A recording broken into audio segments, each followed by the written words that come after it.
Hello friends, welcome to my channel. आज की जो आपकी क्लास है वो है यूपी आरओ एआरओ का प्रैक्टिस सेट। जो आपके 5 प्रैक्टिस सेट हम करवाएंगे, जिनमें आज आपका पहला प्रैक्टिस सेट है और जो आपकी 27 जुलाई को परीक्षा होने वाली है उसके लिए बहुत ही इम्पोर्टेंट आपकी क्लास रहेगी। आज का जो प्रैक्टिस सेट है वो है सामान्य अध्ययन एवं सामान्य हिंदी। चलिए शुरू करते हैं आज की अपनी क्लास। आपका जो पहला क्वेश्चन है वो है निम्नलिखित पर्वत श्रृंखलाओं में से कौन सी हिमालय पर्वत श्रेणी में अवस्थित है। आपके ऑप्शंस हैं चोओउ, ल्होत्से, अन्नामलाई, सिरुमलाई। तो राइट ऑप्शन जो होगा आपका वो है ए, केवल 1 और 2। चोओउ और ल्होत्से ये आपकी पर्वत श्रृंखलाओं में हिमालय श्रेणी में ये स्थित है आपकी, तो आपका ए ऑप्शन सही है। और चोओउ पर्वत दुनिया के सबसे ऊंचे पर्वतों में से एक है, जिसकी समुद्र तल से आपकी ऊंचाई 8,201 मीटर है। तिब्बती भाषा में चोओउ का अर्थ होता है फिरोजा देवी होता है। और ल्होत्से पर्वत माउंट एवरेस्ट, K2 एवं कंचनजंगा के बाद दुनिया का चौथा सबसे ऊंचा पर्वत है और ये माउंट एवरेस्ट के दक्षिण में स्थित है, तो आपका ए ऑप्शन सही है, केवल 1 और 2। नेक्स्ट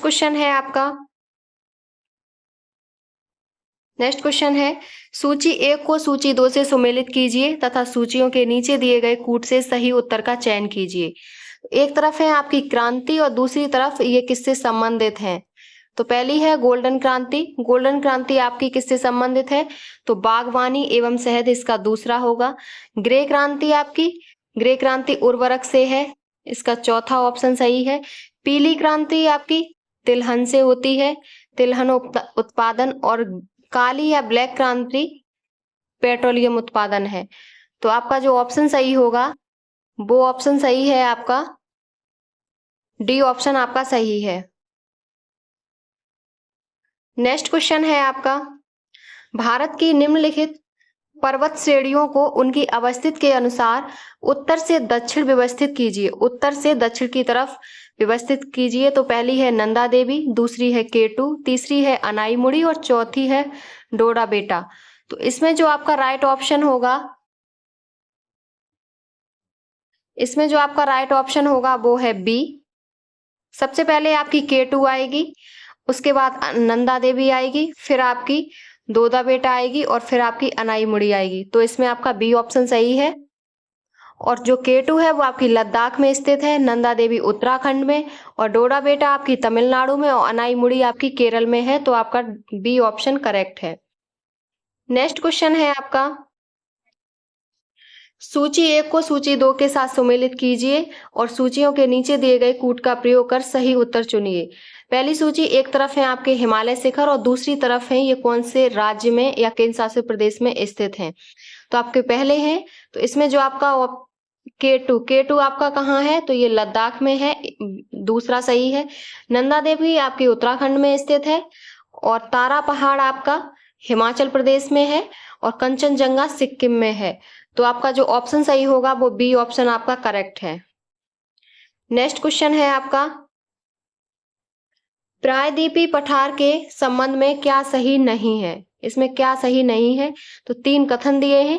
पहला है इस भूखंड की ऊंचाई लगभग 1000 से 1500 मीटर है। दूसरा है प्रायद्वीपीय की ऊंचाई सामान्यतः पश्चिम से पूर्व की ओर कम होती जाती है। और तीसरा आपका कथन है इसके पूर्व में गिर पहाड़ियां तथा पश्चिम में राजमहल पहाड़ियां हैं। तो इसमें जो आपके कौन से कथन सही हैं, तो वो है आपका सी। 1 और 3 आपके सही नहीं है और दूसरा आपका सही है। तो इस भूखंड की ऊंचाई लगभग 1000 से 1500 मीटर नहीं, इसकी ऊंचाई 600 से 900 मीटर के मध्य होती है। और इसके पूर्व में गिर पहाड़ियां तथा पश्चिम में राजमहल पहाड़ियां हैं।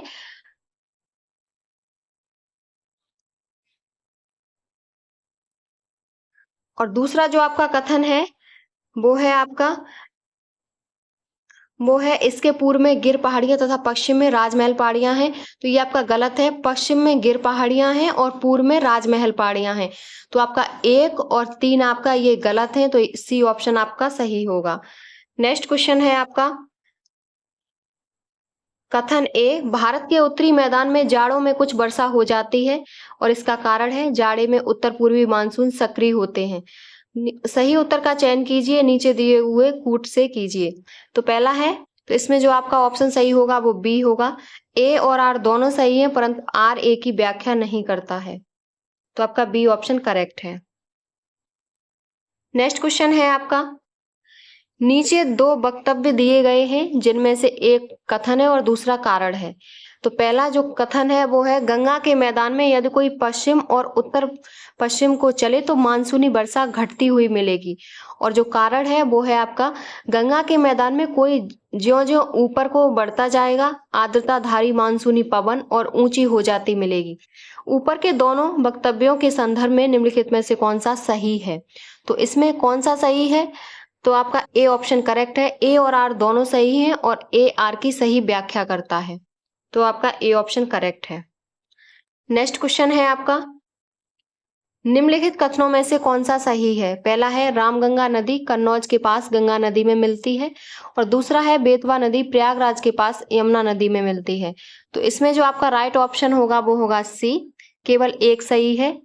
रामगंगा नदी कन्नौज के पास गंगा नदी में मिलती है, ये आपका सही है। लेकिन बेतवा नदी प्रयागराज के पास यमुना नदी में मिलती है, ये यमुना नदी में नहीं,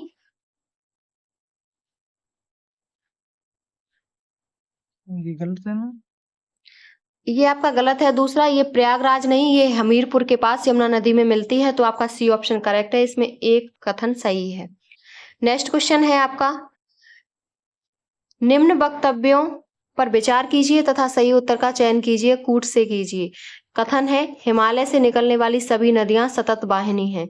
और कारण है इसका, हिमालय अपनी वर्षा का अधिकांश दक्षिणी पश्चिमी मानसून से प्राप्त करते हैं। तो इसमें जो आपका राइट ऑप्शन होगा वो बी सही है। ए तथा आर दोनों सही हैं, परंतु आर ए की सही व्याख्या नहीं करता। तो आपका A option, B option correct है। नेक्स्ट क्वेश्चन है आपका, नेक्स्ट क्वेश्चन है, कथन ए, उड़ीसा तट भारत में सर्वाधिक चक्रवात प्रवण क्षेत्र है। और कारण है, महानदी डेल्टा क्षेत्र में भारी मात्रा में मैंग्रोव का निर्वनीकरण हुआ है। तो इसमें आपका कौन सा सही होगा? जो सही है वो बी सही है। ए और आर दोनों सही है, परंतु आर ए की व्याख्या नहीं करता है। महानदी के डेल्टाई क्षेत्रों में भारी मात्रा में मैंग्रोव वनों का निर्वनीकरण हुआ है। कथन और कारण दोनों सही है, लेकिन ये कथन कारण की व्याख्या नहीं करता है। तो आपका बी ऑप्शन करेक्ट है। नेक्स्ट क्वेश्चन है, सूची एक जो घाटी दी है और सूची दो राज्य दिए हैं, इसको सुमेलित कीजिए। तो एक तरफ है आपकी घाटी और दूसरी तरफ है राज्य। पहली है मरखा घाटी। मरखा घाटी कहाँ है? तो मरखा घाटी लद्दाख में है, ए का आपका तीसरा होगा। जूकू घाटी, जूकू घाटी आपकी नागालैंड में है, तो बी का चौथा होगा। और सांगला घाटी आपकी हिमाचल प्रदेश में है, दूसरा होगा। और यूथांग घाटी सिक्किम में है। तो आपका जो ऑप्शन सही होगा वो ऑप्शन आपका डी सही है। नेक्स्ट क्वेश्चन है, सूची एक को सूची दो से कीजिए। पहली एक तरफ है झील और दूसरी तरफ है प्रकार। पहली झील है अष्टमुदी कयल। अष्टमुदी कयल जो आपकी है वो कैसी झील है, किस प्रकार की झील है? तो ये आपकी लैगून झील है, बी ऑप्शन। ए का आपका दूसरा है हिमायत सागर। हिमायत सागर कृत्रिम है और मीठा पानी है, चौथा सही है। डल झील अवशिष्ट और मीठा पानी है। आपकी जो चौथी है वो है आपकी तोसोगमो झील, ये आपकी हिम नदी है, इसका तीसरा होगा। तो आपका जो ऑप्शन सही होगा वो आपका ए ऑप्शन करेक्ट है। नेक्स्ट क्वेश्चन है आपका, भारत में वर्षा के बारे में निम्नलिखित कथनों में से कौन से सही हैं? पहला है, भारत में अधिकांश वर्षा दक्षिण पश्चिम मानसून के कारण होती है। दूसरा है, दक्षिण भारत में वर्षा पूर्वी घाटों से दूर घटती जाती है। तो इसमें जो आपका राइट ऑप्शन होगा वो सी होगा। एक और दोनों सही हैं। और सबसे ज्यादा वर्षा भारत में, विश्व में सर्वाधिक वर्षा प्राप्त करने वाला स्थान है वो मौसिनराम है और ये मेघालय में पड़ता है। तो आपका सी ऑप्शन करेक्ट है। नेक्स्ट क्वेश्चन है, भारत में दक्षिणी पश्चिमी मानसून के अंतर्वाह के संदर्भ में निम्नलिखित कथनों पर विचार कीजिए। पहला है, पंजाब एवं निकटवर्ती हिमालय के क्षेत्रों में अरब सागर की धारा बंगाल की खाड़ी की धारा में मिल जाती है। दूसरा है विराम अथवा शुष्क मौसम की अवधियां दक्षिण पश्चिमी मानसून की विशेषताएं नहीं हैं। तो इसमें आपका जो सही ऑप्शन होगा वो होगा केवल एक ऑप्शन आपका सही है। पंजाब एवं निकटवर्ती हिमालय के क्षेत्रों में अरब सागर की धारा बंगाल की खाड़ी की धारा में मिल जाती है और भारत में दक्षिण पश्चिम मानसून दो शाखाओं अरब सागर और बंगाल की खाड़ी में विभाजित होकर प्रविष्ट होती है और दोनों शाखाएं पंजाब व निकटवर्ती पश्चिमी हिमालय के क्षेत्रों में मिलती हैं। तो आपका ए ऑप्शन सही है। नेक्स्ट क्वेश्चन है आपका, सूची 1 को सूची 2 से मिलाइए, सुमेलित कीजिए और नीचे दिए गए कूट का प्रयोग करते हुए सही उत्तर चुनिए। एक तरफ है आपके वन के प्रकार और दूसरी तरफ है प्रदेश। तो सबसे पहला है आपका उष्णकटिबंधीय आर्द्र पर्णपाती वन। तो इसमें जो आपका आंसर होगा वो है तराई। ये कौन से मैदानों में पाया जाता है? तो तराई प्रदेशों में। अगला है उष्णकटिबंधीय शुष्क पर्णपाती वन। ये आपका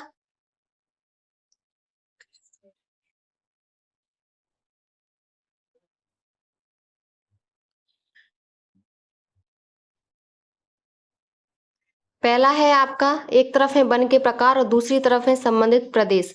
तो पहला है उष्णकटिबंधीय आर्द्र पर्णपाती वन। तो ये आपका कौन से प्रदेश में पाया जाता है? तो ये तराई में।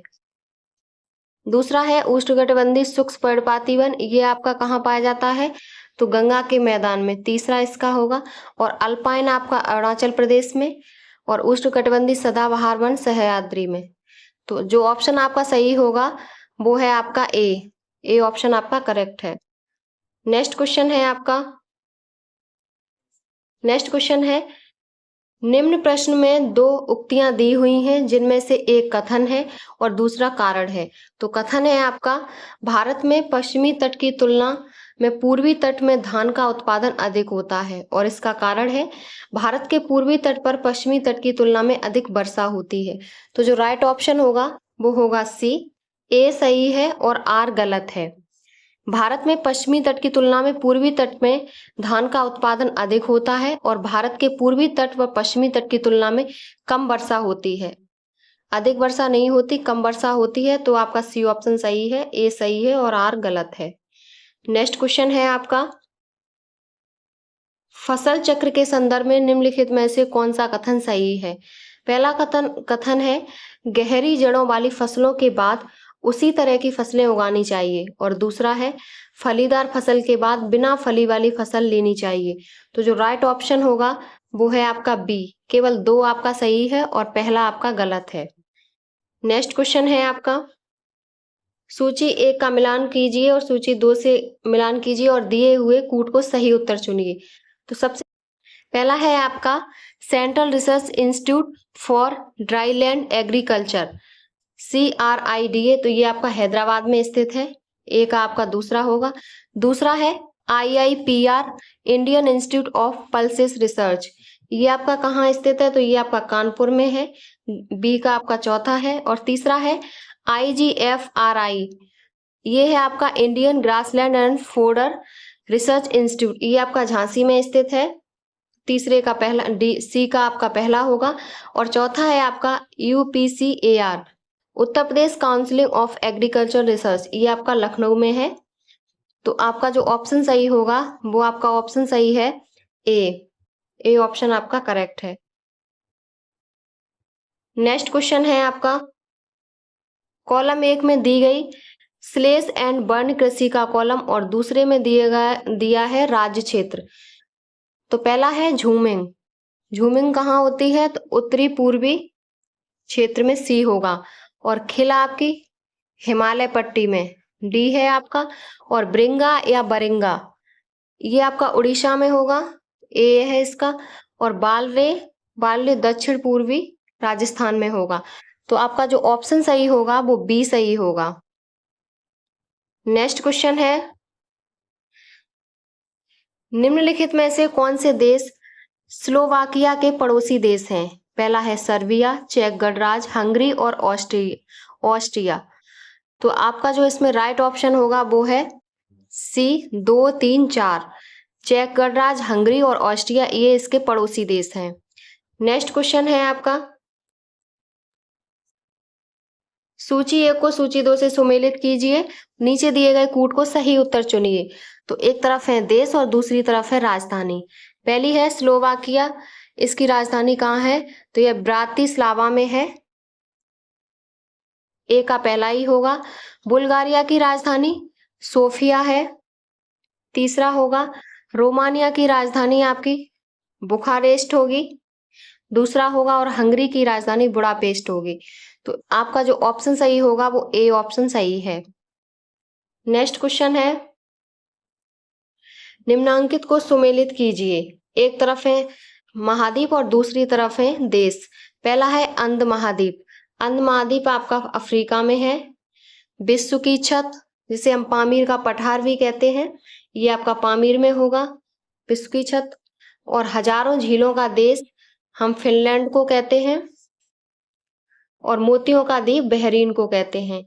तो आपका जो राइट ऑप्शन होगा वो बी होगा।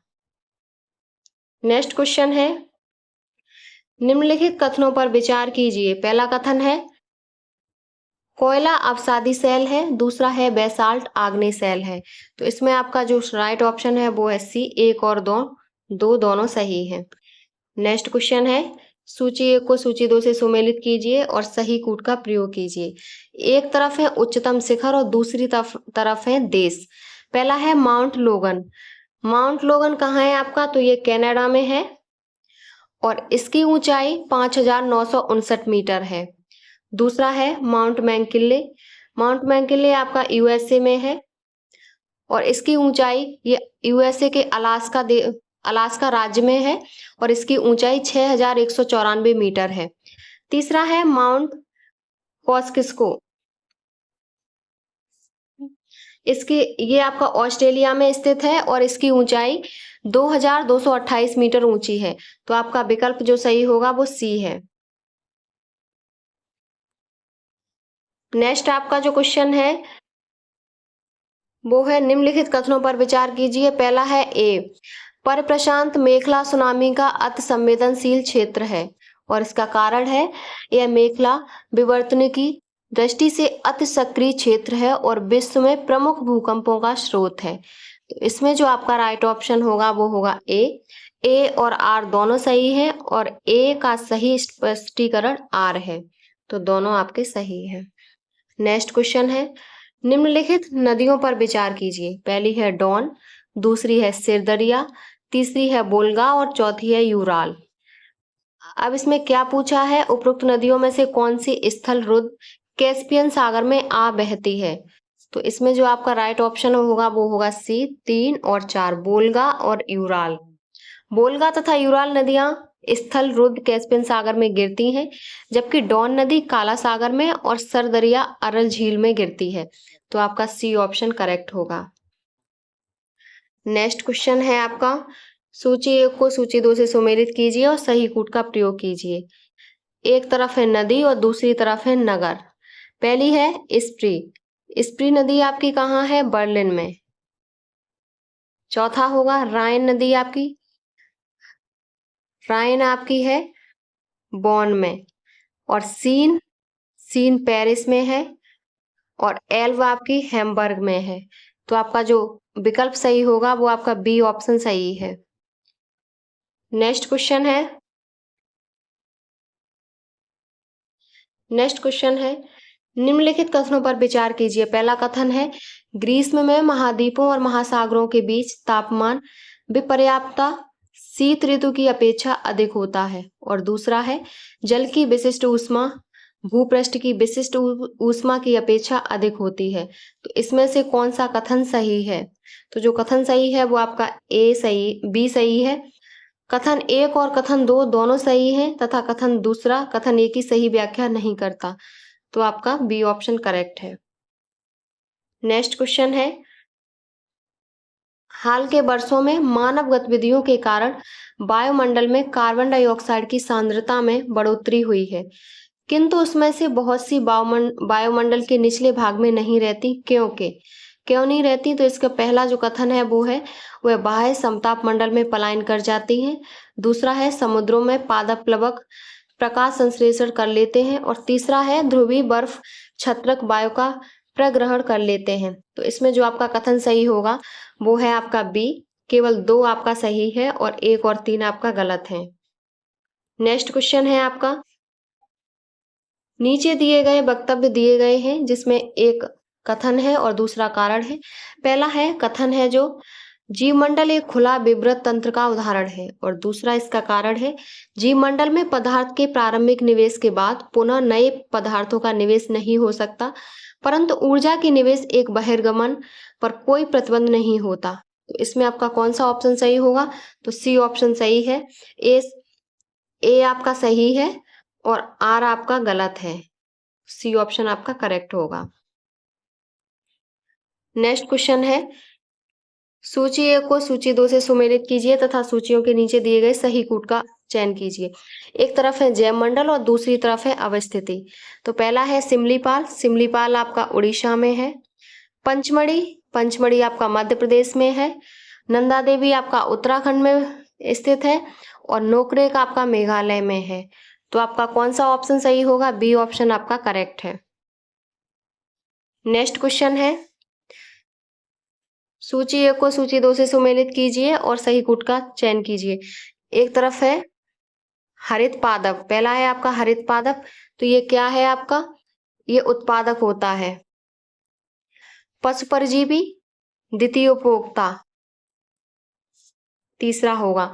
और पादप परजीवी आपका प्राथमिक उपभोक्ता होगा। और कवक या फंजाई आपका अपघटक है। तो आपका जो ऑप्शन सही होगा वो ए ऑप्शन आपका करेक्ट है।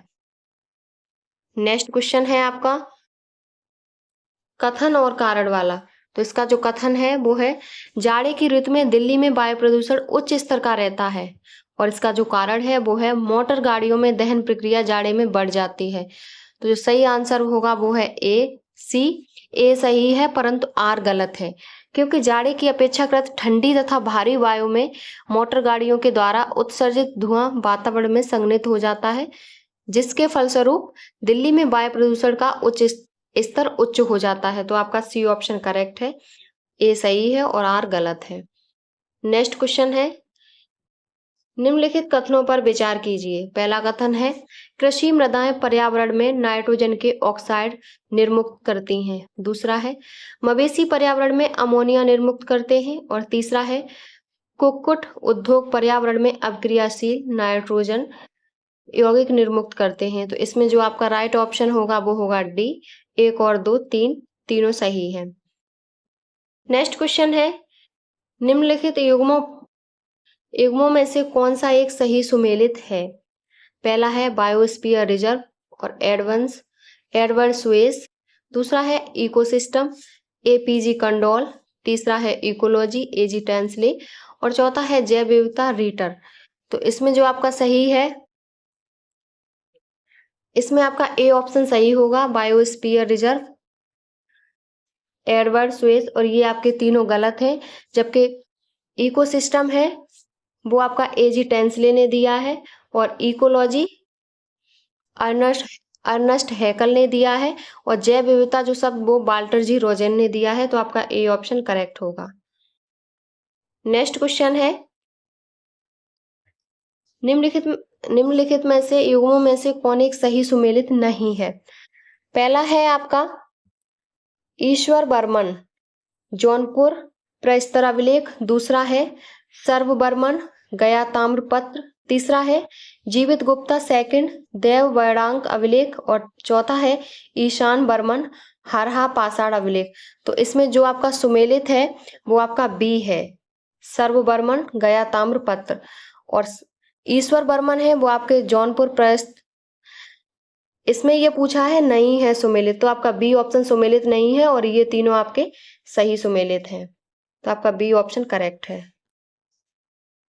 नेक्स्ट क्वेश्चन है हड़प्पा संस्कृति के विषय में निम्नलिखित कथनों पर विचार कीजिए। पहला है हड़प्पा संस्कृति सिंध और पंजाब में परिपक्व हुई। दूसरा है वहां से यह दक्षिण तथा पूर्व की ओर फैली। और तीसरा है वह क्षेत्र जहां यह फैली मिस्र तथा मेसोपोटामिया से बड़ा था। तो इसमें जो आपका सही आंसर होगा वो है डी, 1 और 2, 3 तीनों सही हैं। नेक्स्ट क्वेश्चन है आपका, सूची 1 को सूची 2 से सम्मिलित कीजिए और सही कूट का चयन कीजिए। एक तरफ है तीर्थंकर और दूसरी तरफ है जन्म स्थान।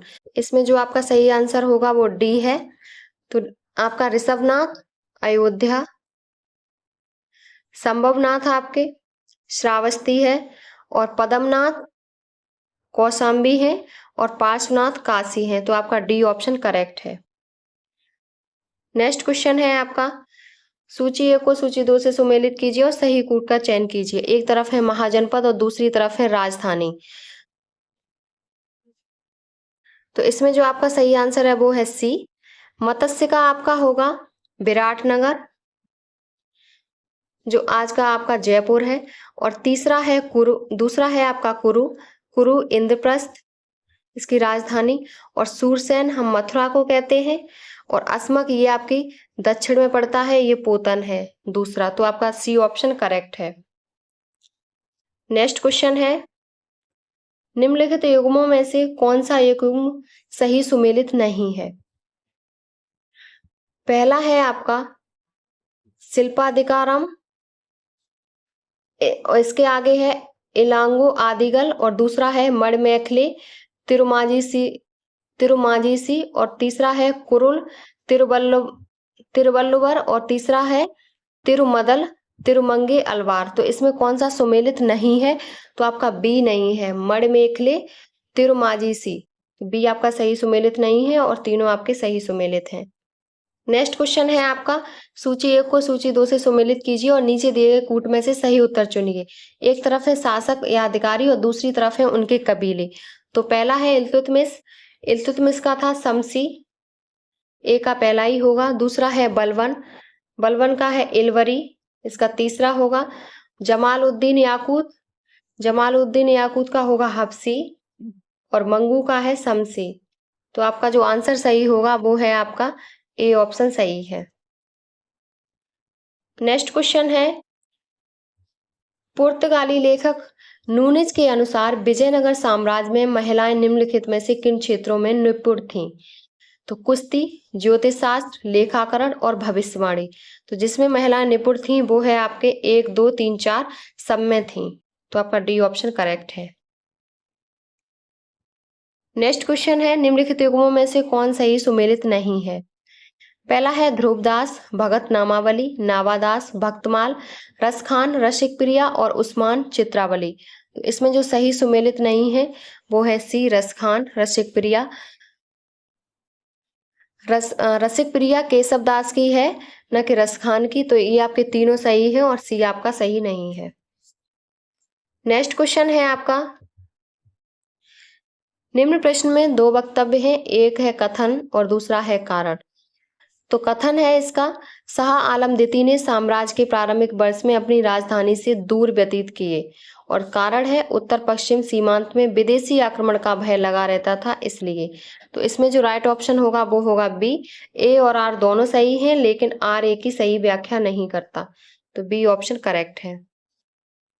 नेक्स्ट क्वेश्चन है, निम्नलिखित कथनों पर विचार कीजिए। पहला कथन है, शहजादा शुजा ने ईस्ट इंडिया कंपनी को 4.1/2% के सामान्य सीमा शुल्क से 30 लाख रुपए के वार्षिक भुगतान के बदले मुक्त कर दिया।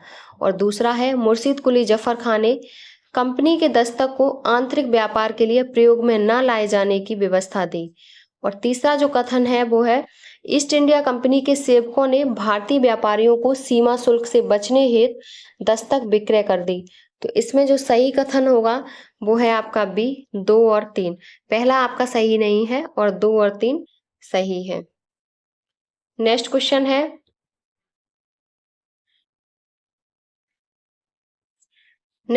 है, अवध के प्रशासन पर निम्नलिखित रपटों को पढ़ें और नीचे दिए गए कूट से उनका सही कालानुक्रम पता करें। पहला है, narrative of a journey through the upper provinces of Hindustan, और दूसरा है, journey through the kingdom of Awadh in the years 1849 से 1850, और तीसरा है, आउटरम्स रिपोर्ट। तो इसमें जो आपका सही आंसर होगा वो होगा ए, 1, 2 और 3 तीनों सही हैं। नेक्स्ट क्वेश्चन है आपका, निम्नलिखित में से कौन सा एक सुमेलित नहीं है?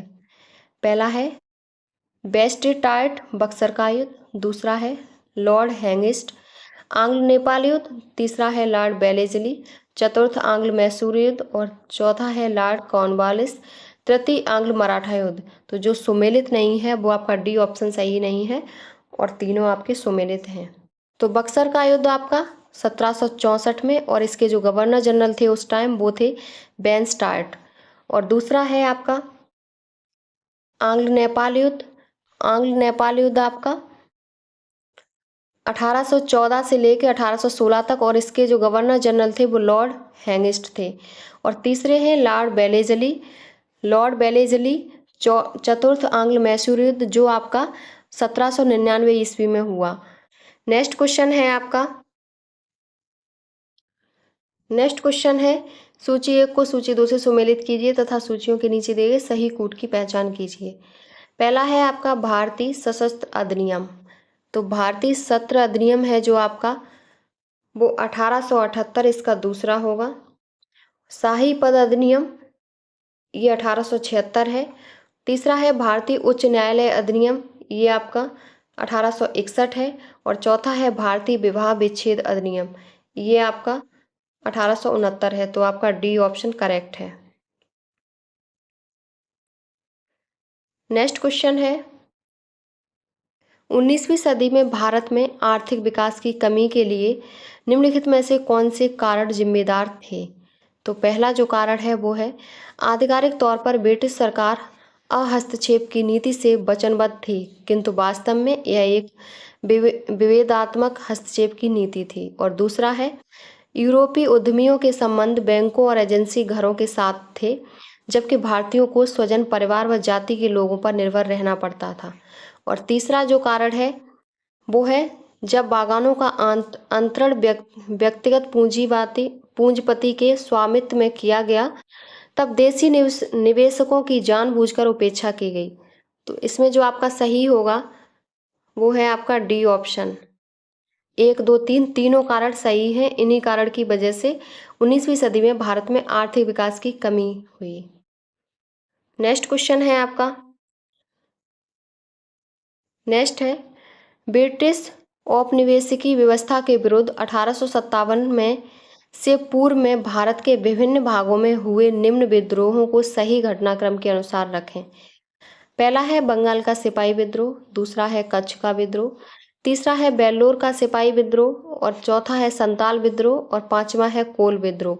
तो इसमें जो आपका सही आंसर है, इसमें जो आपका सबसे पहले होगा वो होगा बंगाल का सिपाही विद्रोह जो आपका हुआ था 1764 में। और दूसरा है आपका बेल्लोर का सिपाही विद्रोह जो आपका हुआ था 1806 ईस्वी में। और तीसरा है आपका कच्छ का विद्रोह। कच्छ का विद्रोह 1816 से 1832 तक चला। और उसके बाद है आपका कोल का विद्रोह। कोल का विद्रोह आपके 1831 से 1832 तक चला। और लास्ट में आपका है संथाल विद्रोह। तो संथाल विद्रोह आपका 1855 से लेके 1856 तक चला। तो इसमें जो आपका राइट ऑप्शन होगा वो होगा ए। करेक्ट ऑप्शन आपका ए है। नेक्स्ट क्वेश्चन है, इनमें से कौन सा जोड़ा सही नहीं है? पहला है नाना साहब कानपुर, लक्ष्मीबाई झांसी, तात्या टोपे मध्य भारत और कुंवर सिंह उत्तर प्रदेश। इसमें आपका कौन सा जोड़ा सही नहीं है? तो जो आपका सही नहीं है वो है आपका डी कुंवर सिंह उत्तर प्रदेश। उत्तर प्रदेश नहीं, ये बिहार से लड़े थे, जगदीशपुर बिहार से। तो डी ऑप्शन आपका सही है। नेक्स्ट क्वेश्चन है, समाज सुधारक राजा राम मोहन राय के विषय में निम्नलिखित कथनों में से कौन सा गलत है? पहला कथन है राम मोहन राय उस सम्भ्रात वर्ग के थे जिसकी शक्ति चिरस्थायी बंदोबस्त लागू करने पर कम हो गई थी। और दूसरा है उन्होंने वेदांत के अद्वैतवाद और ईसाई एकेश्वरवाद दोनों का अध्ययन किया था। और तीसरा है उन्होंने उपनिषदों का बंगाली में अनुवाद किया था। और चौथा है उनका पहला संगठन आत्मी सभा था जिसकी स्थापना कलकत्ता में 1815 में हुई थी। तो जो आपका गलत जो है कथन वो है आपका ए। ए कथन गलत है और बी और सी डी तीनों सही है। नेक्स्ट क्वेश्चन है, नीचे दो कथन दिए गए हैं, एक को कथन ए और दूसरे कारण है आर। तो कथन है, आर्य समाज आंदोलन ने हिंदुओं में आत्मविश्वास और आत्मनिर्भरता प्रदान किया। कारण है, आर्य समाज आंदोलन ने श्वेत जाति की श्रेष्ठता में विश्वास की जड़ों को कमजोर किया।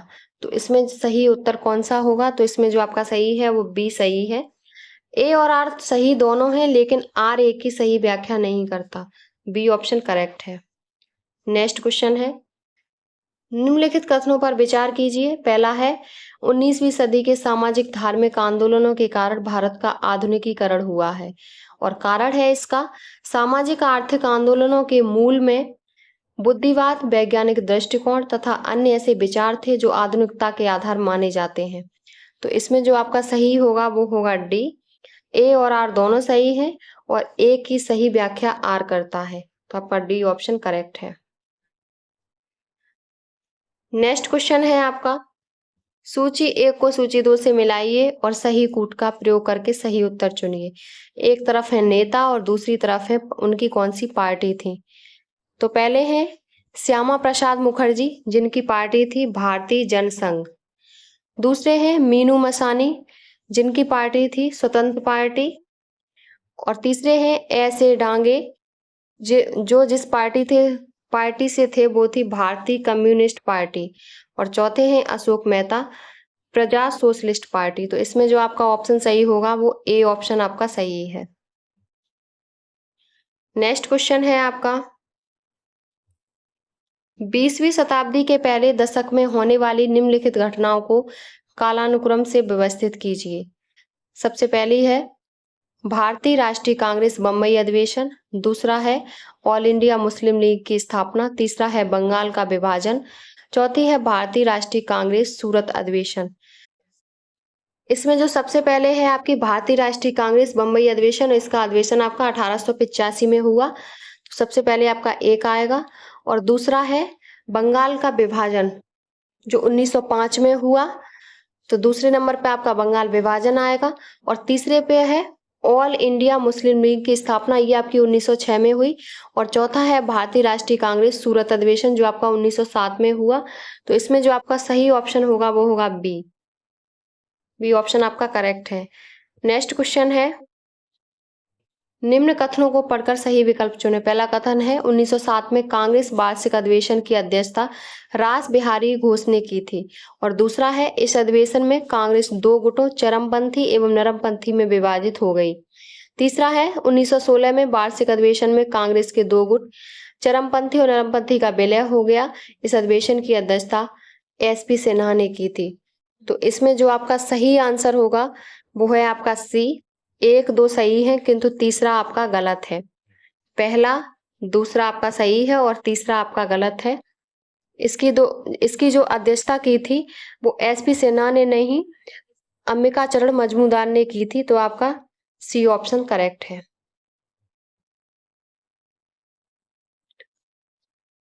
नेक्स्ट क्वेश्चन है आपका, पहला है कथन, खिलाफत आंदोलन ने शहरी मुस्लिम को राष्ट्रीय आंदोलन के घेरे में ला दिया। और दूसरा कारण है, राष्ट्रीय और खिलाफत दोनों आंदोलनों में साम्राज्यवाद विरोध एक प्रबल तत्व था। तो इसमें जो आपका राइट ऑप्शन होगा वो होगा ए। ए और आर दोनों सही हैं और आर ए की सही व्याख्या या स्पष्टीकरण करता है। तो आपका ए ऑप्शन करेक्ट है। नेक्स्ट क्वेश्चन है, सूची 1 है राशि और दूसरी है इकाई, सुमेलित कीजिए और सही कूट का चयन कीजिए। पहला है उच्च वेग। उच्च वेग किसकी होती है इकाई? उच्च वेग राशि की जो इकाई है वो है मैक, ए का पहला। तरंग दैर्घ्य की होती है एंगस्ट्रॉम, बी। और दाब की आपकी पास्कल होती है और ऊर्जा की जूल होती है। तो आपका सही जो आंसर होगा वो है आपका सी। 1, 2, 3, 4 सी आंसर आपका सही है। नेक्स्ट क्वेश्चन है, निम्नलिखित युग्मों में से कौन सा एक सही सुमेलित नहीं है? पहला है ऑडोमीटर, वाहनों के पहियों द्वारा तय की गई दूरी। दूसरा है ऑन्डोमीटर, विद्युत चुम्बकीय तरंगों की आवृत्ति मापने का यंत्र। सी है ऑडियोमीटर, ध्वनि तीव्रता युक्ति, और चौथा है एमीटर विद्युत शक्ति मापक यंत्र। तो इसमें जो आपका सही नहीं है वो डी आपका सही नहीं है, एमीटर विद्युत शक्ति मापक यंत्र, ये आपका सही नहीं है। और ये आपका विद्युत धारा का मान एम्पियर में ज्ञात किया जाता है।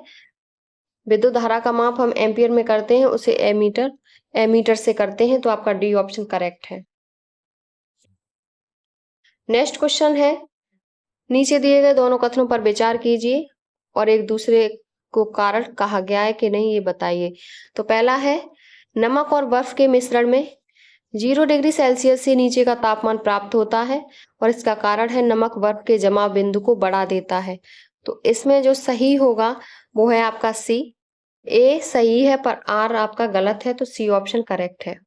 नेक्स्ट क्वेश्चन है, कथन और कारण का ये फिर से। इसका कथन है, प्रकाश के दृश्य वर्णक्रम में लाल प्रकाश हरे प्रकाश की अपेक्षा अधिक ऊर्जस्वी होता है और इसका कारण है लाल प्रकाश का तरंगदैर्घ्य हरे प्रकाश के तरंगदैर्घ्य से अधिक होता है। तो इसमें जो राइट ऑप्शन होगा वो होगा डी। ए गलत है परंतु आर सही है, तो डी ऑप्शन आपका करेक्ट है।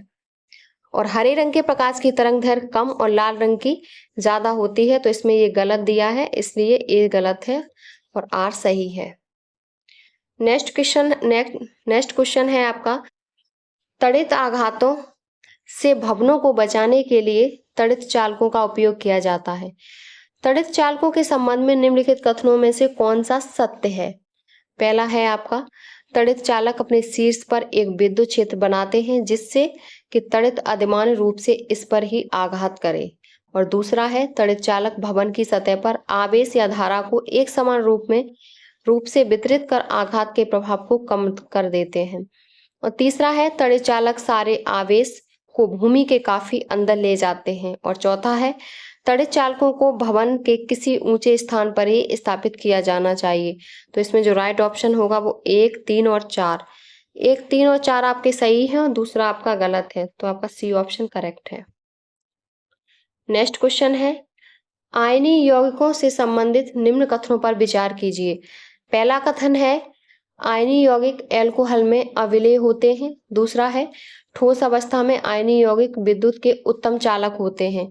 तो इसमें जो आपका राइट ऑप्शन होगा वो है आपका ए, केवल एक सही है, दूसरा आपका सही नहीं है, तो ए ऑप्शन सही है। नेक्स्ट क्वेश्चन है, सूची 1 को सूची 2 से सुमेलित कीजिए और नीचे दिए गए कूट का सही प्रयोग कीजिए। पहला है आपका वॉशिंग सोडा। वॉशिंग सोडा का होता है सोडियम कार्बोनेट। चौथा होगा कास्टिक सोडा, आपका कास्टिक सोडा होता है सोडियम हाइड्रोक्साइड। और नीलाथ होता हम किसे कहते हैं, तो नीलाथ होता आपका कॉपर सल्फेट है और हाइपो आपका सोडियम थायोसल्फेट है। तो आपका जो ऑप्शन सही होगा वो बी ऑप्शन आपका करेक्ट है। नेक्स्ट क्वेश्चन है, सूची 1 को सूची 2 से सुमेलित कीजिए और सही कूट का चयन कीजिए। एक तरफ है वैज्ञानिक और दूसरी तरफ है उनका अध्ययन क्षेत्र। तो सबसे पहले है जेडी वाटसन। जेडी वाटसन ने आणविक जीव विज्ञान की खोज की थी, अध्ययन किया था। और लुई पाश्चर ने सूक्ष्म जैविकी का अध्ययन किया और कार्ल लिन्नॉस ने आपका वर्गीकरण विज्ञान का किया और चार्ल्स डार्विन ने विकास का किया। तो आपका जो आंसर सही होगा वो सी ऑप्शन आपका सही है। नेक्स्ट क्वेश्चन है, एंजाइमों के संदर्भ में निम्नलिखित कथनों में से कौन सा सही है। पहला है, वे जैव उत्प्रेरक हैं। वे शरीर में, दूसरा है, वे शरीर में उसी स्थान पर अपना कार्य करते हैं जहां वे उत्पादित होते हैं। तो जो सही होगा वो सी सही है, 1 और 2 दोनों सही हैं। नेक्स्ट क्वेश्चन है, सही सुमेलित कौन सा सही सुमेलित नहीं है इनमें से। तो पहला है, नील हरित शैवाल जैव उर्वरक, क्रायोसोपा माहो नियंत्रण, बायो 902 सरसों का, काइक्लोन, एजेटोबैक्टर जैव कीटनाशी। तो इसमें जो सुमेलित सही नहीं है वो है आपका एजेटोबैक्टर जैव कीटनाशी। एजेटोबैक्टर कीटनाशी नहीं है, तो आपका डी ऑप्शन करेक्ट है। नेक्स्ट क्वेश्चन है, निम्नलिखित कथनों पर विचार कीजिए। पहला है, एडिनो वायरस में एकल तंत्र डीएनए संजीन होते हैं, जबकि रेट्रोवायरस में द्वितंतु डीएनए संजीन होते हैं। दूसरा कथन है कभी कभी सामान्य जुकाम एडिनोवायरस के कारण होता है, जबकि एड्स रेट्रोवायरस के कारण होता है। तो इसमें जो आपका सही है वो केवल दूसरा सही है, पहला आपका सही नहीं है, तो बी ऑप्शन करेक्ट है। नेक्स्ट क्वेश्चन है, नीचे दो कथन दिए गए हैं। पहला कथन है मानव शरीर सेलुलोज के पाचन में असक्षम है।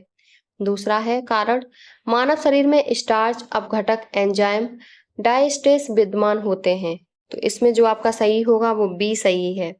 ए तथा आर दोनों सही है, किंतु आर ए की सही या स्पष्टीकरण नहीं करता, तो बी ऑप्शन सही है। नेक्स्ट क्वेश्चन है आपका, निम्नलिखित कथनों में से कौन सा सही है? पहला है उल्ब में तरल होता है, और दूसरा है पराश्रव्य ध्वनि क्रम वीक्षण किसी भ्रूण के लिंग का संसूचन कर सकती हैं। तो आपका जो सही होगा वो आपका आंसर सही है सी। एक और दो दोनों आपके सही कथन हैं। नेक्स्ट क्वेश्चन है, नीचे दिए कथन दिए गए हैं जिनमें से एक कथन है और दूसरा कारण है। पहला कथन है अधिकांश विटामिन मानव शरीर में संश्लेषित नहीं किए जाते, और दूसरा है मानव अंग केवल अनिवार्य सूक्ष्म पोषकों का ही संश्लेषण करते हैं। इसमें जो आपका राइट ऑप्शन होगा वो होगा सी। ए और आर दोनों सही हैं, लेकिन आर ए की सही व्याख्या नहीं करता, तो आपका सी बी ऑप्शन करेक्ट है। नेक्स्ट क्वेश्चन है आपका, निम्नलिखित में से कौन सा युग्म सही सुमेलित नहीं है? पहला है विटामिन B6 धान का चोकर या राइस ब्रेन। दूसरा है विटामिन B2 कॉड यकृत तेल। तीसरा है विटामिन ई गेहूं अंकुर तेल। चौथा है विटामिन के अल्फाफा। तो इसमें जो आपका राइट ऑप्शन है वो होगा बी। बी आपका सही सुमेलित नहीं है।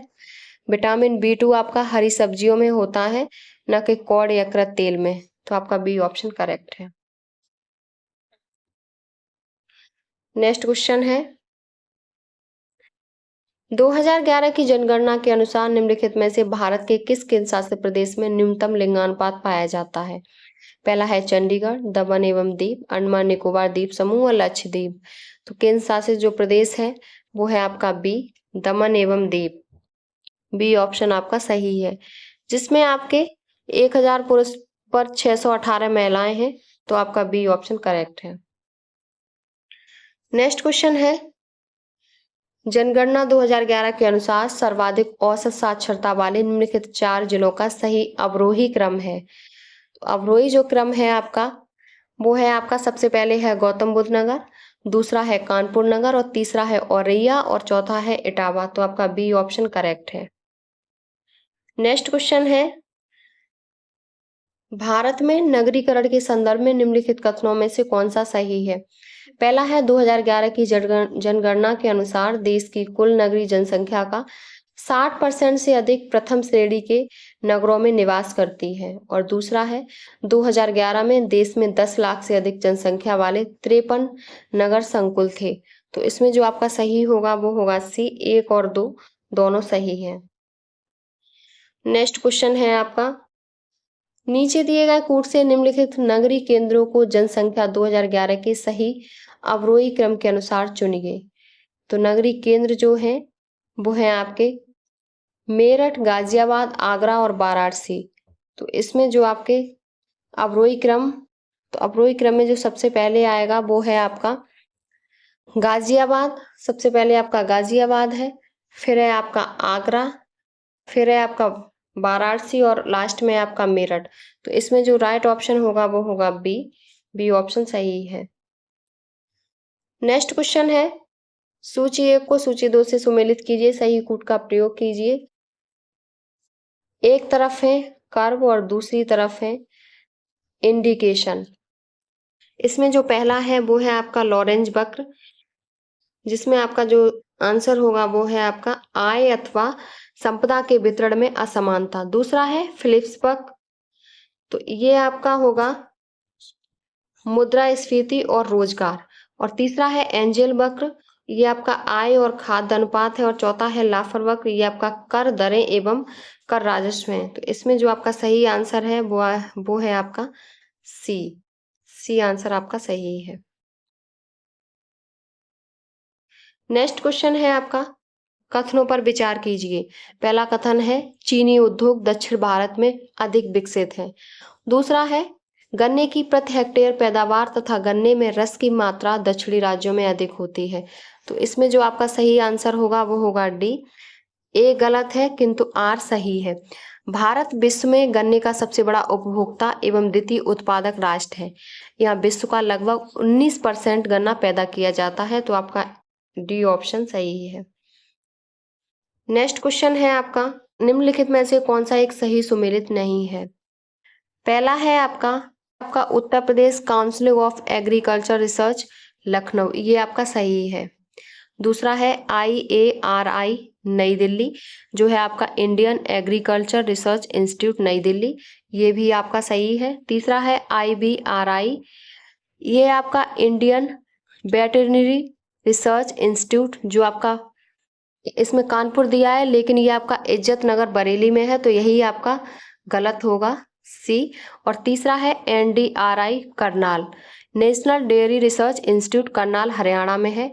तो जो आपका राइट ऑप्शन होगा जो सही नहीं है वो आपका सी सही नहीं है, और ये आपका इज्जत नगर बरेली में है, कानपुर में नहीं है। तो सी ऑप्शन करेक्ट है। नेक्स्ट क्वेश्चन है आपका, निम्न में से कौन सा युग्म सुमेलित नहीं है। पहला है तेल शोधनशाला मथुरा, ये आपका सही है। उर्वरक संयंत्र लखनऊ, ये आपका लखनऊ नहीं है, ये गोरखपुर है, तो यही आपका गलत है। और चौथा है कालीन उद्योग भदोई और एल्यूमिनियम उत्पादन सोनभद्र, तो इसमें जो आपका राइट ऑप्शन है वो होगा बी, उर्वरक संयंत्र लखनऊ नहीं गोरखपुर है। नेक्स्ट क्वेश्चन है आपका, भारत में मौद्रिक नीति के संदर्भ में निम्न में से कौन से कथन सही हैं। पहला है ऊंची रेपो दर का तात्पर्य है कि बैंकिंग प्रणाली में कम मात्रा में साख प्रवाह होगा। और दूसरा है वर्तमान समय में मुद्रास्फीति को नियंत्रित करने के लिए RBI ने रेपो रेट तथा रिवर्स रेपो रेट पर भरोसा किया है। तो इसमें जो आपका सही है वो 1 और 2 दोनों सही है, सी ऑप्शन आपका करेक्ट है। नेक्स्ट क्वेश्चन है आपका, RBI द्वारा घोषित कोषों की सीमांत लागत पर आधारित उधारी दर के उद्देश्य क्या हैं। पहला है ये दिशा निर्देश उधारों की ब्याज दरें निर्धारित करने हेतु बैंकों द्वारा अपनाई गई विधि में पारदर्शिता बढ़ाने में मदद करते हैं। दूसरा है ये दिशा निर्देश बैंक साख की उपलब्धता ऐसी ब्याज दरों पर सुनिश्चित करने में मदद करते हैं जो ऋण लेने वाले बैंक दोनों के लिए न्याय संगत हो। तो इसमें जो आपका सही होगा वो है सी, 1 और 2 दोनों आपके सही हैं। नेक्स्ट क्वेश्चन है आपका, निम्न पर विचार कीजिए। पहला है क्षेत्रीय ग्रामीण बैंक, दूसरा है अग्रणी बैंक योजना, तीसरा है नाबार्ड और चौथा है भारतीय स्टेट बैंक। अब इसमें क्या पूछा है, इस बैंकों के स्थापित होने का सही ऐतिहासिक क्रम क्या है। तो सबसे पहले जो बैंक है वो है आपकी भारतीय स्टेट बैंक। भारतीय स्टेट बैंक आपकी 1955 में। दूसरी है अग्रणी बैंक योजना जो आपकी 1969 में। तीसरी है आपकी क्षेत्रीय ग्रामीण बैंक जो आपकी 1975 में, और नाबार्ड आपकी 1982 में। तो आपका जो सही आंसर होगा वो है आपका बी। नेक्स्ट क्वेश्चन है आपका, कथन है पहला राजकोषीय घाटा बजटीय घाटे से बड़ा होता है, और कारण है इसका राजकोषीय घाटे का अर्थ है सरकार द्वारा RBI से उधार लेकर तथा सरकार की अन्य देयताओं से लेकर अपने खर्चे पूरे करना। इसमें जो सही आंसर है वो है ए और आर दोनों सही है, और RA का सही स्पष्टीकरण है। ए ऑप्शन आपका करेक्ट है। नेक्स्ट क्वेश्चन है आपका, निम्नांकित वैधानिक प्रावधानों के पारित होने में काल क्रमानुसार कौन सा अनुक्रम सही है। पहला है विदेशी विनियम नियमन अधिनियम, दूसरा है MRTP एकाधिकार एवं प्रतिबंधित व्यापार अधिनियम, तीसरा है प्रतिस्पर्धा अधिनियम और चौथा है विदेशी विनियम प्रबंधन अधिनियम। इसमें जो आपके पारित होने के समय है इनके वो है, सबसे पहले है आपका विदेशी विनिमय विनिमय विनियमन अधिनियम। तो ये आपका कब हुआ था? तो ये आपका 1973 में हुआ था। उसके बाद है आपका एकाधिकार एवं प्रतिबंधित व्यापार व्यवहार अधिनियम, ये आपका 1969 में हुआ था। उसके बाद है आपका प्रतिस्पर्धा अधिनियम, वो आपका 2002 में हुआ। और उसके बाद है आपका विदेशी प्रबंधन अधिनियम, जो आपका 1999 में हुआ। तो इसमें जो आपका सही आंसर होगा वो होगा ए, पहले 2 फिर 1 फिर 4 और 3। तो आपका ए ऑप्शन करेक्ट है। नेक्स्ट क्वेश्चन है आपका, शहरी गरीबी की जड़ ग्रामीण क्षेत्रों में होती है। दूसरा है, ग्रामीण क्षेत्रों में शिक्षा का स्तर निम्न होता है। तो इसमें जो सही आंसर है वो है बी। ए तथा आर दोनों सही है, परंतु आर ए की सही स्पष्टीकरण या व्याख्या नहीं करता है। बी ऑप्शन आपका करेक्ट है। नेक्स्ट क्वेश्चन है, कौशल भारत अभियान के संदर्भ में सही कथन कौन से हैं? पहला है, कौशल भारत अभियान की शुरुआत प्रधानमंत्री ने जुलाई 2015 में की थी। दूसरा है, इस अभियान का मुख्य उद्देश्य भारत के युवाओं को सूचना तकनीकी में प्रशिक्षित करना था। इसमें जो सही है वो केवल एक है, कौशल भारत अधिनियम की शुरुआत प्रधानमंत्री ने 15 जुलाई 2015 को की थी। और इस योजना का जो उद्देश्य है वो भारत के युवाओं को विभिन्न क्षेत्रों में प्रशिक्षित करने, उनकी कार्य क्षमता को बढ़ाना है। तो आपका दूसरा गलत है और एक सही है, तो ए ऑप्शन आपका करेक्ट है। नेक्स्ट क्वेश्चन है आपका, निम्नलिखित कथनों पर विचार कीजिए। संवैधानिक सरकार वह है जो राज्य की सत्ता के हित में व्यक्ति की स्वतंत्रता पर प्रभावकारी प्रतिबंध लगाती है। दूसरा है, वो व्यक्ति की स्वतंत्रता के हित में राज्य की सत्ता पर प्रभावकारी प्रतिबंध लगाती है। तो इसमें जो आपका सही होगा वो बी सही है, एक और बी सही है, केवल 2 आपका सही है और एक आपका गलत है। नेक्स्ट क्वेश्चन है, नीचे 2 कथन दिए गए हैं ए और आर। तो पहला है, भारत एक संघात्मक राज्य है जिसमें एकात्मकता के सशक्त तत्व हैं और इसका कारण है भारत एक संसदीय लोकतंत्र है। तो इसमें जो राइट ऑप्शन होगा वो होगा बी। ए और आर दोनों सही है, लेकिन आर ए की सही व्याख्या नहीं करता। तो आपका बी ऑप्शन करेक्ट है। नेक्स्ट क्वेश्चन है आपका, निम्नलिखित कथनों पर विचार कीजिए और नीचे दिए गए कूट से सही उत्तर को चुनिए। पहला है, भारत एक लोकतांत्रिक देश है। दूसरा है, भारत अपना एक संविधान है। भारत का एक अपना संविधान है।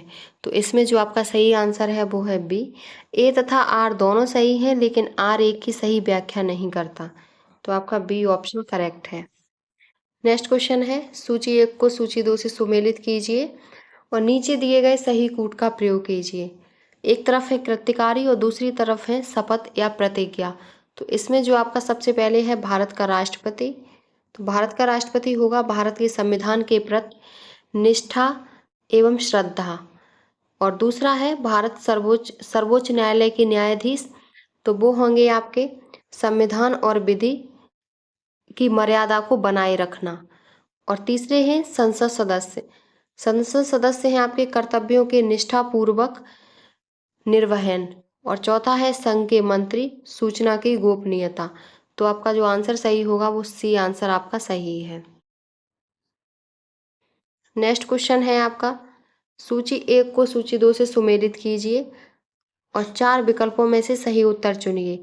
एक तरफ है संविधान के अनुच्छेद और दूसरी तरफ है आरक्षण के क्षेत्र। तो पहला है अनुच्छेद 15(4) एवं 16(4). तो इसमें जो आपका होगा वो है आपका अन्य पिछड़ा वर्ग ओबीसी। दूसरा है अनुच्छेद 15(6) एवं 16(6). इसमें जो होगा वो है आपका आर्थिक रूप से क्रम से ईडब्ल्यूएस। और तीसरा है 243D। 243D होगा पंचायती राज संस्थाएं और 330 में है लोकसभा सीटें। तो जो आपका आंसर सही होगा वो सी आंसर आपका सही है। नेक्स्ट क्वेश्चन है आपका, कथन और कारण। तो कथन है इसका, भारतीय संविधान के अनुच्छेद 1 में भारत को संघीय राष्ट्र के स्थान पर राज्यों का संघ कहा गया है। और दूसरा है कारण, भारतीय संघ इकाइयों से हुए समझौतों का परिणाम नहीं है और इसमें घटक इकाइयों को संघ से अलग होने की स्वतंत्रता नहीं है। तो इसमें जो आपका राइट ऑप्शन है वो है ए। ए और आर दोनों सही हैं और आर ए का सही स्पष्टीकरण करता है, तो आपका ए ऑप्शन करेक्ट है। नेक्स्ट क्वेश्चन है आपका, निम्नलिखित कथनों पर विचार कीजिए। पहला है सहकारी सोसाइटी बनाना भारत में एक मूल अधिकार है। दूसरा है सहकारी सोसाइटियों सूचना के अधिकार अधिनियम 2005 की परिधि में नहीं आती। तो जो आपका सही होगा वो 1 और 2 दोनों सही है, सी आंसर आपका सही है। नेक्स्ट क्वेश्चन है, निम्नलिखित में से कौन सा एक सही सुमेलित नहीं है। पहला है अनुच्छेद 39A समान न्याय एवं निःशुल्क विधिक सहायता। दूसरा है अनुच्छेद 40 ग्राम पंचायतों का गठन। तीसरा है 44 समान नागरिक संहिता। और चौथा है अनुच्छेद 48 न्यायपालिका का कार्यपालिका से पृथक्करण। तो जो आपका सही नहीं है वो ऑप्शन डी सही नहीं है, अनुच्छेद 48। अनुच्छेद 48 में कृषि और पशुपालन का संगठन है और न्यायपालिका और कार्यपालिका का पृथक्करण तो अनुच्छेद 50 में है, तो आपका डी ऑप्शन करेक्ट है। नेक्स्ट क्वेश्चन है, सूची 1 को सूची 2 से सुमेलित कीजिए और सही उत्तर का चयन कीजिए। एक तरफ है राष्ट्रपति और दूसरी तरफ है अवधि। अभी जो आपके पूर्व राष्ट्रपति रहे हैं उनकी कितने वर्ष से कितने वर्ष तक रहे हैं। तो पहले हैं जो आपके वो हैं फरुखुद्दीन अली अहमद, जो आपके रहे हैं 1974 से 1977। दूसरे हैं एन संजीव रेड्डी, जो आपके 1977 से 1982 तक। तीसरे हैं डॉक्टर जाकिर हुसैन, जो 1967 से 1969 तक। और लास्ट में है आपके बीबी गिरी, जो 1969 से 1974 तक। तो जो राइट ऑप्शन है वो है आपका बी, आपका सी आपका जो है वो आपका सी ऑप्शन करेक्ट है। नेक्स्ट क्वेश्चन है आपका, नीचे दिए गए कथन। तो पहला कथन है संघीय कार्यपालिका का मुखिया भारत का राष्ट्रपति होता है और इसका कारण है राष्ट्रपति की शक्तियों की कोई सीमा नहीं है। तो इसमें जो आंसर सही है वो सी सही है। ए सही है किंतु आर गलत है, तो आपका सी ऑप्शन करेक्ट है। नेक्स्ट क्वेश्चन है, नीचे 2 वक्तव्य दिए गए हैं, एक कथन ए और दूसरा कारण है। तो कथन है भारतीय वन सेवा का अस्तित्व 1963 में राज्यसभा की संस्तुति का परिणाम है। और दूसरा कारण है राज्यसभा अपने उपस्थित एवं मत देने वाले सदनों के 2/3 बहुमत से एक या अधिक अखिल भारतीय सेवाओं को निर्मित कर सकती है। तो इसमें जो आपका सही आंसर है वो है डी। ए गलत है परंतु आर सही है, तो कथन आपका गलत है और कारण आपका सही है। डी ऑप्शन करेक्ट है। नेक्स्ट क्वेश्चन है आपका, निम्नलिखित में से कौन भारत के केंद्रीय वित्त मंत्री रहे हैं। ऑप्शन है बीपी सिंह, आर वेंकटरमण, आई.बी. चौहान और प्रणब मुखर्जी। तो राइट इसमें जो कौन से केंद्रीय वित्त मंत्री रहे हैं, तो वो हैं आपके चारों रहे हैं, 1 2 3 4 चारों आपके केंद्रीय वित्त मंत्री रहे हैं भारत के। तो आपका डी ऑप्शन करेक्ट है। नेक्स्ट क्वेश्चन है, निम्नलिखित कथनों पर विचार कीजिए। कोई व्यक्ति जब तक उसने 30 वर्ष की आयु पूरी न की हो राज्यपाल के रूप में नियुक्ति का पात्र नहीं है। दूसरा है एक ही व्यक्ति 3 राज्यों के राज्यपाल के रूप में नियुक्त किया जा सकता है। तो इसमें जो आपका सही होगा वो है बी ऑप्शन, केवल 2 सही है और 1 आपका सही नहीं है। अनुच्छेद 157 के अनुसार किसी भी व्यक्ति को राज्यपाल के पद पर नियुक्त होने के लिए निम्न अर्हताएं होनी चाहिए। पहला है वो भारत का नागरिक हो, दूसरा है 35 वर्ष उसकी आयु हो, और तीसरा है उसका सामान्य रूप से राज्यपाल का जो कार्यकाल होता है वो 5 वर्ष का होता है, परंतु राष्ट्रपति किसी भी समय राज्यपाल को उसके पद से पदच्युत कर सकता है। तो आपका जो सही आंसर है वो बी है, बी आपका सही है। नेक्स्ट क्वेश्चन है, कौन सा विकल्प उत्तर प्रदेश के शहरों से उन नदियों के साथ मेल खाता है जिनके किनारे वे शहर स्थित हैं। तो पहला है आपका गंगा नदी। गंगा नदी कहाँ है, तो गंगा नदी आपकी बिठूर, बी इसका दूसरा होगा गंगा नदी का। दूसरी है राप्ती, राप्ती आपकी गोरखपुर है। तीसरी है गोमती, गोमती आपकी जौनपुर है। और चौथी है सई, जो आपकी प्रतापगढ़ है। तो इसमें जो आपका सही आंसर है वो है बी, बी ऑप्शन आपका करेक्ट है। नेक्स्ट क्वेश्चन है आपका, सूर सरोवर रामसर स्थल के संदर्भ में निम्नलिखित में से कौन सा कथन सत्य है? पहला है यह उत्तर प्रदेश की लखीमपुर खीरी में स्थित है, और दूसरा है एक मानव निर्मित जलाशय है। तो इसमें जो सही आंसर है वो है आपका बी, केवल 2 सही है। और पहला आपका गलत है, यह उत्तर प्रदेश के लखीमपुर खीरी में नहीं, आगरा जिले में स्थित है। तो आपका बी ऑप्शन करेक्ट है। नेक्स्ट क्वेश्चन है आपका, खाद्य प्रसंस्करण उद्योग मंत्रालय की एक जिला एक उत्पाद योजना के संदर्भ में सूची 1 को सूची 2 से सुमेलित कीजिए और सही कूट का चयन कीजिए। तो एक तरफ है उत्पाद और दूसरी तरफ है जिला। तो सबसे पहले है जो आपका, वो है आपका लहसुन। लहसुन है आपका मैनपुरी का। दूसरा है प्याज। प्याज है आपकी गाजीपुर की। तीसरी है मिर्च। मिर्च है देवरिया की। और चौथा है हल्दी। हल्दी ललितपुर। तो आपका बी ऑप्शन करेक्ट है।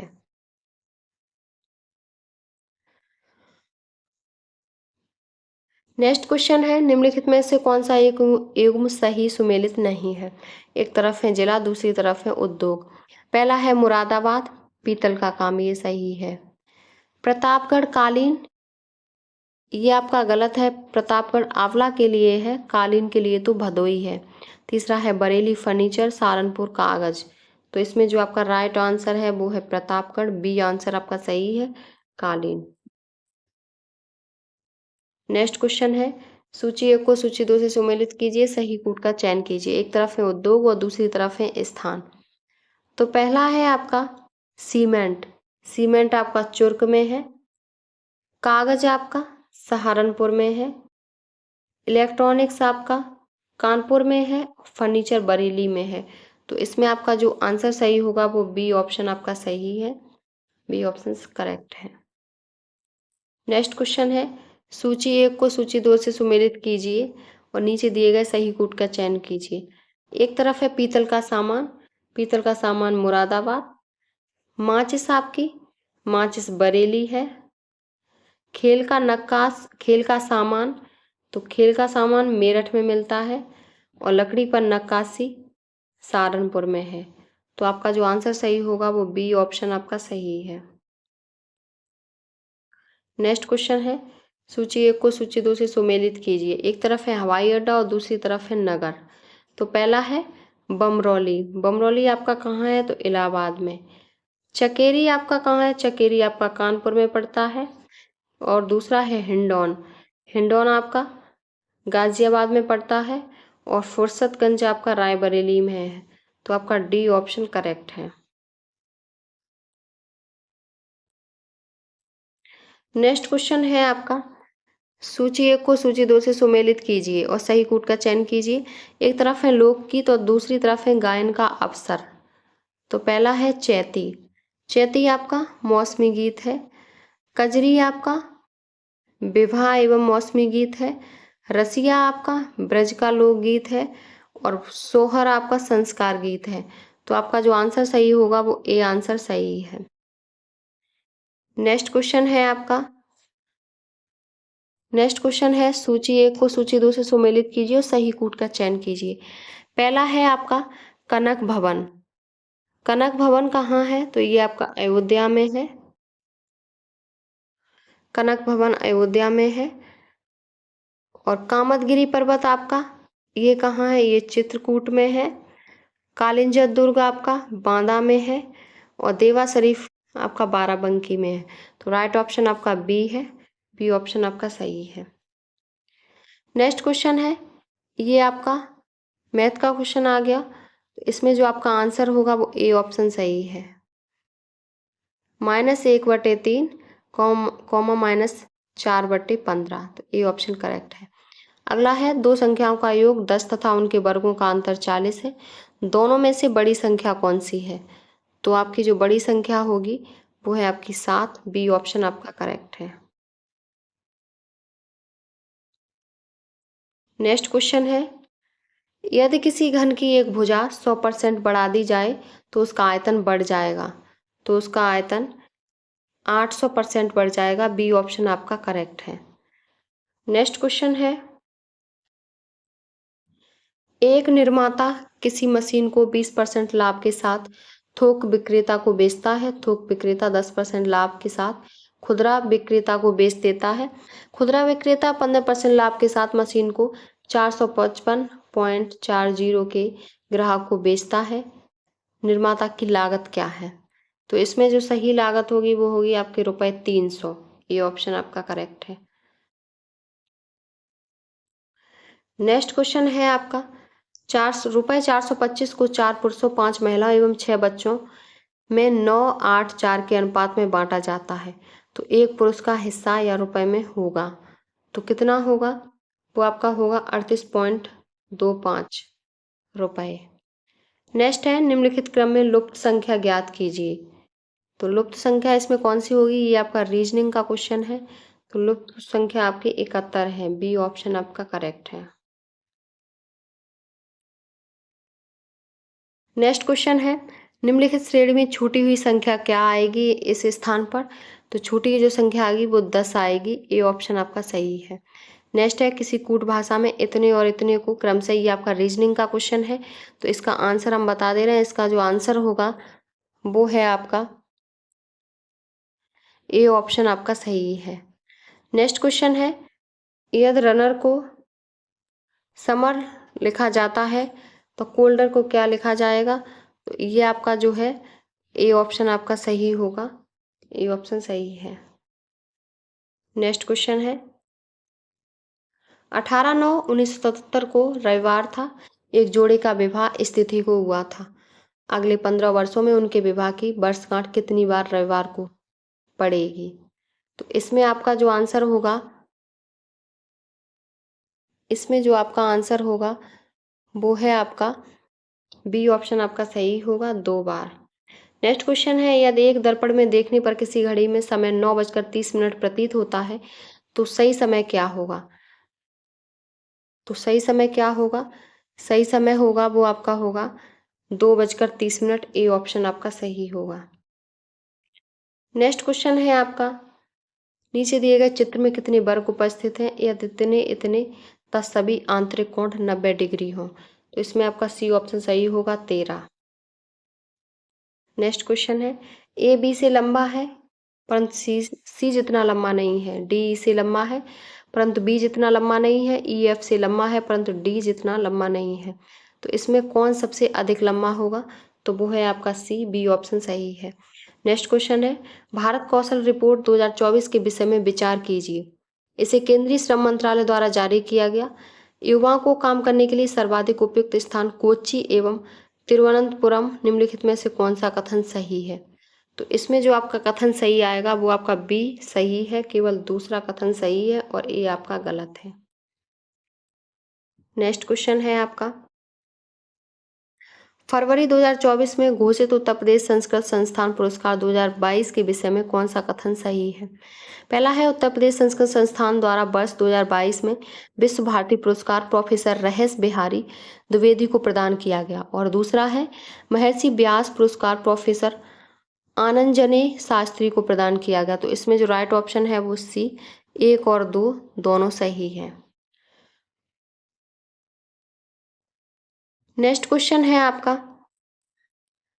भारत के दूसरे स्पेसपोर्ट के संदर्भ में निम्नलिखित कथनों पर विचार कीजिए। पहला है इसकी आधारशिला प्रधानमंत्री नरेंद्र मोदी ने फरवरी 2024 में तमिलनाडु के थूथुकुडी जिले के तटीय गांव कुलाशेखरपट्टनम में रखी और दूसरा है यह स्पेसपोर्ट विशेष रूप से निजी क्षेत्र द्वारा विकसित छोटे उपग्रह को लॉन्च करने के लिए बनाया जाएगा। तो इसमें जो आपका सही आंसर है वो है सी, 1 और 2 दोनों सही हैं। नेक्स्ट क्वेश्चन है संघीय बजट 2024-25 के संदर्भ में कथनों पर विचार कीजिए। पहला है वित्त मंत्री निर्मला सीतारमण ने वर्ष 2024-25 के लिए 47.66 लाख करोड़ रुपए का अंतरिम बजट प्रस्तुत किया। दूसरा है 2024-25 के लिए सरकार की कुल प्राप्तियों में 37.02% हिस्सा पूंजीगत प्राप्तियों का है। तो इसमें जो आपका राइट ऑप्शन होगा वो है आपका सी, 1 और 2 दोनों सही है। अगला क्वेश्चन है आपका 30 जनवरी 2023 को भ्रष्टाचार बोध सूचकांक 2023 जारी किया गया? इससे संबंधित निम्न कथनों पर विचार कीजिए। पहला कथन है, यह सूचकांक ट्रांसपेरेंसी इंटरनेशनल द्वारा जारी किया जाता है। दूसरा है, इसमें 182 देशों का स्थान प्रदान किया गया। और तीसरा है, जो इस सूचकांक में सबसे ईमानदार देश का जो दर्जा प्राप्त हुआ है वो डेनमार्क को हुआ है। और लास्ट है, इसमें भारत को 93वां स्थान मिला है। तो इसमें जो राइट ऑप्शन होगा वो है आपका सी ऑप्शन सही है। 1, 3 और 4 सही है और दूसरा आपका गलत है। इसमें आपका दूसरा क्वेश्चन जो है वो आपका गलत है और सही आपका सी है, 1, 3, 4। तो दूसरे में आपके इसमें 182 देशों को स्थान प्रदान किया गया। 182 नहीं है, 180 है और ये आपका 2023 का करंट अफेयर्स का क्वेश्चन था। नेक्स्ट क्वेश्चन है आपका, हाल ही में प्लास्टिक अपशिष्ट न्यूनीकरण लिंक्ड बॉन्ड किसने जारी किया? तो वो बॉन्ड किसने जारी किया है? आपके ऑप्शन है वर्ल्ड बैंक ने, IMF ने, यूनाइटेड नेशंस डेवलपमेंट प्रोग्राम ने और WTO ने। तो वो जारी किया है वो आपका वर्ल्ड बैंक ने जारी किया है। ए ऑप्शन आपका करेक्ट है। इन ब्रांडों को 7 वर्ष के लिए जारी किया जाता है, तो आपका ए ऑप्शन करेक्ट है। नेक्स्ट क्वेश्चन है, 2024 में भारत यूनेस्को की विश्व धरोहर समिति के 46वें सत्र की अध्यक्षता कर रहा है। निम्नलिखित कथनों पर विचार कीजिए। पहला कथन है, इसका आयोजन नई दिल्ली में 21 से 31 जुलाई के बीच होगा। दूसरा है, भारत इस सत्र की अध्यक्षता पहली बार कर रहा है। तो इसमें जो राइट ऑप्शन है वो सी है। ए और 2 दोनों सही हैं। नेक्स्ट क्वेश्चन है, निम्न कथनों पर विचार कीजिए। पहला है, फरवरी 2024 में देश के पूर्व प्रधानमंत्री एवं वरिष्ठ भाजपा नेता लाल कृष्ण आडवाणी को भारत रत्न पुरस्कार प्रदान किए जाने की घोषणा की गई। दूसरा है, भारत रत्न पुरस्कार की शुरुआत 1954 में वर्ष 1954 में की गई थी। तो इसमें जो आपका सही होगा वो है आपका सी। 1 और 2 दोनों सही है। नेक्स्ट क्वेश्चन है आपका, निम्नलिखित कथनों पर विचार कीजिए। पहला है, भारत का पहला डिजिटल राष्ट्रीय पुरालेख संग्रहालय हैदराबाद शहर में बनाया जा रहा है। दूसरा है, इस संग्रहालय की आधारशिला प्रधानमंत्री नरेंद्र मोदी जी ने रखी है। तो इसमें आपका कौन सा सही है? ए सही है, केवल 1 सही है और आपका दूसरा गलत है, क्योंकि इसकी जो आधारशिला थी वो नरेंद्र मोदी जी ने नहीं, केंद्रीय संस्कृति मंत्री जी किशन रेड्डी द्वारा रखी गई थी। तो आपका ए ऑप्शन सही है। नेक्स्ट क्वेश्चन है आपका, निम्नलिखित कथनों पर विचार कीजिए। पहला है, 2 फरवरी 2024 को प्रधानमंत्री नरेंद्र मोदी ने एकीकृत समुद्री सर्वाइवल प्रशिक्षण केंद्र ONGC संस्थान का उद्घाटन किया। और दूसरा है, इस संस्थान का उद्घाटन गोवा में किया। तो इसमें कौन सा सही है कथन? तो वो है आपका केवल 2 आपका सही है और 1 आपका सही नहीं है, क्योंकि इसकी जो उद्घाटन किया था वो 2 फरवरी नहीं, 6 फरवरी 2024 को प्रधानमंत्री नरेंद्र मोदी ने एकीकृत समुद्री सर्वाइवल प्रशिक्षण केंद्र ONGC संस्थान का उद्घाटन गोवा में किया था। तो आपका बी ऑप्शन आपका करेक्ट है। नेक्स्ट क्वेश्चन है आपका, निम्नलिखित कथनों पर विचार कीजिए। पहला कथन है, उत्तर प्रदेश सरकार द्वारा घोषित मुख्यमंत्री खेत सुरक्षा योजना का मुख्य फोकस किसानों की सुरक्षा सुनिश्चित करना है। दूसरा है, इस योजना को 50 करोड़ रुपए के प्रावधान के साथ प्रारंभ किया गया। तो इसमें जो आपका सही है वो सी सही है। 1 और 2 दोनों सही है। नेक्स्ट क्वेश्चन है, निम्नलिखित कथनों पर विचार कीजिए। फरवरी 2024 में प्रधानमंत्री नरेंद्र मोदी ने PM सूर्य घर मुफ्त बिजली योजना को लॉन्च किया। दूसरा है, इस योजना में देश के 1 करोड़ घरों की छत पर सौर ऊर्जा प्रणाली की स्थापना का लक्ष्य निर्धारित किया गया। तीसरा है, इसमें 75,000 करोड़ रुपए से अधिक के निवेश के साथ लॉन्च किया गया। तो इसमें जो आपका सही आंसर है वो है डी। इनमें से कोई भी आपका गलत नहीं है, चारों आपके सही हैं, तीनों आपके कथन सही हैं। नेक्स्ट क्वेश्चन है, अंतरिम बजट 2024-25 में निम्नलिखित में से किससे भारत सरकार को सर्वाधिक कर प्राप्त होता है? सर्वाधिक कर प्राप्त आपका आयकर से होता है। ए ऑप्शन आपका करेक्ट है। नेक्स्ट क्वेश्चन है, सूची 1 को सूची 2 से सुमेलित कीजिए और सही उत्तर का चयन कीजिए। पहला है, उत्तर प्रदेश दिवस।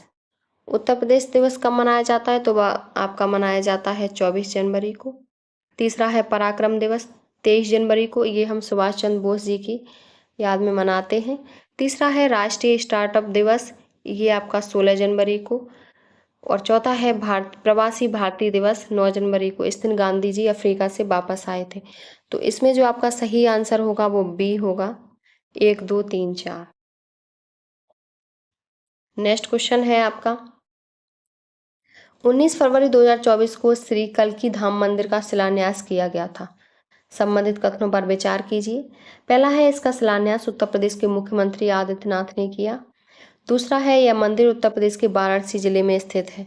तो इसमें जो राइट ऑप्शन है वो एक डी है, न तो एक है और ना ही दो है, क्योंकि इसका जो उद्घाटन शिलान्यास किया था वो 19 फरवरी 2024 को प्रधानमंत्री नरेंद्र मोदी जी ने सम्मल जिले में किया था, न कि वाराणसी जिले में। सम्मल जिले में प्रधानमंत्री नरेंद्र मोदी ने श्री कल्की धाम मंदिर का शिलान्यास किया है। तो आपका डी ऑप्शन करेक्ट है।